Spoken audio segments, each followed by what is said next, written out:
Gangs of Wasseypur का scene. Faizal भैया हथियारों की डील करने पहुंचे हैं। नज़र पड़ती है उनकी एक गिटपिट करने वाली मशीन पर और पूछते हैं ई का है। फैजल के सवाल का जवाब मिलता है पेजर है, इसमें संदेशा लिख के भेजते हैं। 2-4 सवाल जवाब के बाद फैजल भैया पेजर का खेल समझ जाते हैं। सीन कट होता है। स्लो मोशन में सीढ़ी से उतरता फैजल कमर में पेजर खोस रहा है और बैकग्राउंड में सुनाई देता है काला रे सैया काला रे। नई पीढ़ी वालों के लिए पेजर का इकलौता याद आने वाला संदर्भ शायद यही है, लेकिन 80 और 90 के सिनेमा में पेजर का बोलबाला था। अमीर बिजनेसमैन की पहचान हो या पॉलिटिक्स में क्रिटिकल इंफॉर्मेशन की संदेशा खेती, पेजर का दर्जा वॉकी टॉकी या कॉर्डलेस से ऊपर हुआ करता था। लगभग लुप्त हो चुका पेजर 17 सितंबर के रोज अचानक दोबारा चर्चा में आया जब लेबनान में अचानक हजारों पेजर एक साथ फट पड़े, जिसमें 9 लोगों की मौत हो गई और 2800 लोग घायल हो गए। खबरों में दावा किया गया कि यह इजराइल का हिजबुल्लाह पर प्रॉक्सी अटैक था। खबर फैलते ही पेजर ने कीवर्ड का रूप ले लिया। पेजर जिसके आविष्कार की कहानी जुड़ी है वर्ल्ड वॉर 2 से, अमेरिका की जासूसी एजेंसी से और एक बच्चे के रेडियो प्रेम से। एक बच्चा जो बड़ा होकर के एक रोज ऐलान करता है कि अगर मैंने इस तकनीक को पेटेंट कर लिया होता तो बिल गेट्स मुझे देखते ही अपनी कुर्सी से खड़े हो जाते। क्या है पेजर की कहानी, कैसे इसका आविष्कार हुआ और ये काम कैसे करता है, जानेंगे ये कहानी आज के एपिसोड में। नमस्कार, अपन है कुलदीप और आप देख रहे हैं जटिलता का विलोम और सरलता का पर्यायवाची, आसान भाषा में।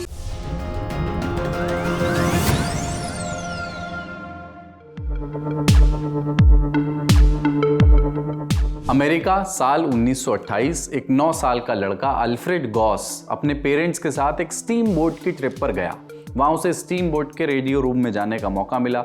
ऑपरेटर्स ने उसे अंदर का पूरा सिस्टम दिखाया और वो रेडियो रूम को देख करके इतना इंप्रेस हो गया कि उसने पूरी ट्रिप वहीं रेडियो ऑपरेटर्स का काम देखते हुए गुजार दी। ऐसा जुनून कि 3 साल के अंदर अपने जंक यार्ड में पड़े कबाड़ से उसने अपना खुद का हैम रेडियो बना लिया, माने एक सादा रेडियो जिससे बात की जा सकती थी। लेकिन उसे एक चीज़ बेहद परेशान करती थी कि उसका रेडियो पोर्टेबल नहीं था। मतलब वो चाहता था कि वो चलते फिरते भी दूसरे रेडियो ऑपरेटर्स से बात कर सके। इसी सोच ने उसे एक हैंड हेल्ड, हाथ से पकड़ा जा सकने वाला रेडियो बनाने का आइडिया दिया और 1938 यानी सिर्फ 19 साल की उम्र में ग्रॉस ने एक छोटा रेडियो बना दिया था जिससे वो पूरे शहर में रेडियो मैसेज भेज सकता था। उसने इसे वॉकी टॉकी का नाम दिया। इधर दूसरा विश्व युद्ध शुरू हो गया था। अमेरिकी मिलिट्री को एक ऐसे सिक्योर कम्युनिकेशन सिस्टम की तलाश थी जो लंबी दूरी तक मैसेज भेज पाए। कुछ मिलिट्री ऑफिसर्स ने ग्रॉस का ये खिलौना देखा, वो इतने इंप्रेस हुए कि उन्होंने ग्रॉस को कैप्टन बना दिया और उसे एक टॉप सीक्रेट प्रोजेक्ट पर काम करने के लिए कहा। ग्रॉस को हर तरह के रिसोर्सेज दिए गए और 1941 तक उसने एक ऐसा रेडियो डिवाइस बना लिया जिसने अमेरिकन स्पाइस को अलाइड पायलट्स के साथ सुरक्षित तरीके से कम्युनिकेट करने में मदद की। इस खोज ने युद्ध के दौरान लाखों जानें बचाईं और युद्ध की अवधि को घटाने में भी अहम भूमिका निभाई। युद्ध खत्म हुआ तो ग्रॉस ने क्लीवलैंड में अपनी कंपनी शुरू की जो आम लोगों के लिए 2-वे रेडियोस बनाती थी और कंपनी चल निकली। खूब सारा पैसा कमाया जिससे ग्रॉस को और इन्वेंशंस करने की फंडिंग और आज़ादी मिल गई। 1949 में उसने पहला वायरलेस पेजर बनाया। पेजर से मुराद क्या है? सीन ये है कि पेज सिर्फ एक संज्ञा ही नहीं है, पेज करना एक क्रिया भी है, वर्ब भी है। किसी व्यक्ति का नाम पुकारना, उसका ध्यान खींचना, इसे भी अंग्रेजी में पेज करना कहते हैं। तो इसी लॉजिक से पेजर माने वो डिवाइस जिसके जरिए आप किसी व्यक्ति को मैसेज कर पाएं, उसका ध्यान खींच पाएं।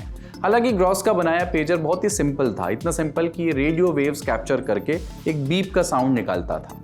ग्रॉस के बनाए पेजर डॉक्टर्स को इमरजेंसी संदेश भेजने में काम आते थे। समय बदला और बदली तकनीक। 1980 और 1990 के दशक में पेजर टेक्नोलॉजी में काफ़ी एडवांस हो गई। न्यूमेरिक पेजर्स यूजर्स को नंबर रिसीव करने की सुविधा देते थे, यानी संदेश भेजने वाला कोई नंबर टाइप करके लिख करके भेज सकता था। जब अल्फा न्यूमेरिक पेजर्स आए तो नंबर के साथ कैरेक्टर्स भेजना भी संभव हो गया और इस तरह छोटे छोटे टेक्स्ट मैसेज भेजे जाने लगे। इन शॉर्ट मैसेजेस ने ही पेजर्स को बाजार में असली पॉपुलैरिटी दी। लेकिन अभी तक बने सारे पेजर्स एक तरफा थे और जैसे एक तरफा प्यार में सब कुछ एक तरफ से ही हो पाता है, वैसे इन पेजर्स से भी मैसेज बस रिसीव किए जा सकते थे, कोई जवाब नहीं दिया जा सकता था। तो आप पूछेंगे कि जब पेजर मालिक मैसेज नहीं भेजता था तो कौन भेजता था? तो उसका जवाब है सब स्टेशन या डिस्पैच सर्विस का मालिक। ढेर सारे एक तरफा पेजर्स एक सब स्टेशन से जुड़े होते थे। जिसके पास ये सब स्टेशन होता वो व्यक्ति मैसेज भेजता था। ये कुछ वैसा ही है जैसे आज के ब्रॉडकास्ट ग्रुप्स होते हैं, इनमें आप मैसेज पढ़ सकते हैं, भेज नहीं सकते। सुनने में ये लिमिटेड यूटिलिटी लग रही होगी आपको, लेकिन अपने ज़माने में बहुत ही उन्नत तकनीक थी और ऐसी जगहों पर बड़े काम की थी जहां किसी एक अथॉरिटी को बहुत सारे लोगों को कोई इंस्ट्रक्शन देना होता था। जैसे किसी इमरजेंसी में डॉक्टर को कैफेटेरिया से ओपीडी में बुलाना। पेजर की किस्मत आखिरी बार तब पलटी जब उसका प्यार एक तरफा से दो तरफा हुआ। टू वे पेजर्स बने जो सुनने के साथ साथ कुछ कह भी सकते थे। ये वही पेजर है जो वासेपुर के उस सीन में दिखा था जिसका जिक्र हमने शुरू में किया। इसकी मदद से यूजर्स शॉर्ट मैसेजेस भेज भी सकते थे और रिसीव भी कर सकते थे। माने कुछ वैसे ही था जैसे शुरुआत में मोबाइल फोन्स के जरिए टेक्स्ट मैसेजिंग की जाती थी, आपने भी की होगी। फर्ज कीजिए कि आप एक दुकान पर मठरी खा रहे हैं, दोस्त ने आपको पेजर कर दिया कि साहब 2 चाय भी ले आना, आपने लिख दिया ओके। उस समय ये बड़ी क्रांति थी।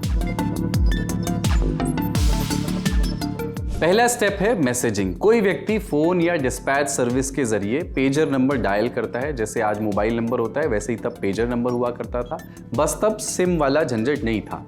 पेजर नंबर माने उस डिवाइस का नंबर जो आपकी कमर से बंधा हुआ है। पेजर्स पर अमूमन बहुत छोटे संदेश लिखे जाते थे या फिर बस इतना लिखा होता था कि मैसेज देखते ही कॉल कर लें या इधर आ जाएं। दूसरा स्टेप है ट्रांसमिशन। मैसेज एक पेजिंग टर्मिनल को ट्रांसमिट किया जाता है, माने एक तरह का सेंटर। ये सेंटर अलग अलग इलाकों के कई सारे रेडियो टावर्स से जुड़ा होता है। क्योंकि हम टावर और एंटीना की बात कर रहे हैं तो यहाँ तार का खेल नहीं है, ये बेतार का तार है, माने रेडियो वेव्स। वही रेडियो वेव्स जिन पर आपका मोबाइल फोन काम करता है। पेजिंग टर्मिनल से सिग्नल को एरिया के अलग अलग रेडियो टावर्स तक पहुंचाया जाता है। ये टावर्स पेजर नंबर के हिसाब से सही पेजर को पहचान कर मैसेज ब्रॉडकास्ट कर देते थे।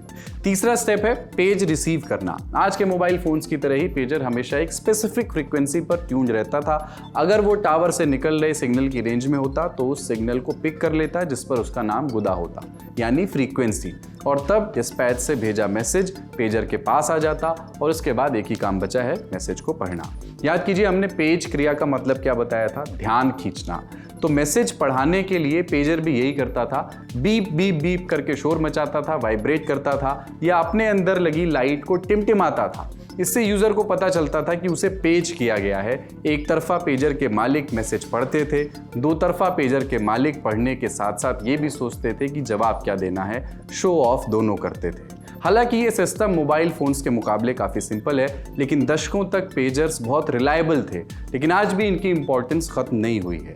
मोबाइल फोन्स के मुकाबले इनकी कवरेज भी अच्छी है। जिन इलाकों में मोबाइल कवरेज ना के बराबर होता है, जैसे ग्रामीण इलाके, दूरस्थ इलाके, बेसमेंट या टनल, वहाँ ये पेजर्स धड़ल्ले से काम करते हैं। इसके अलावा पेजर से भेजे गए मैसेज या पेजर के मालिक को ट्रैक करना भी मुश्किल हो जाता है, क्योंकि पेजर मोबाइल की तरह कम्युनिकेशन के लिए किसी सिम पर निर्भर नहीं है, वो डायरेक्टली रेडियो वेव्स के जरिए कम्युनिकेट करता है। ये थी पेजर की कहानी। आज का आसान भाषा का एपिसोड यहीं तक। इसे लिखा है, इसके लिए रिसर्च की है हमारे साथी आकाश ने। देखते रहिए दी ललन टॉप।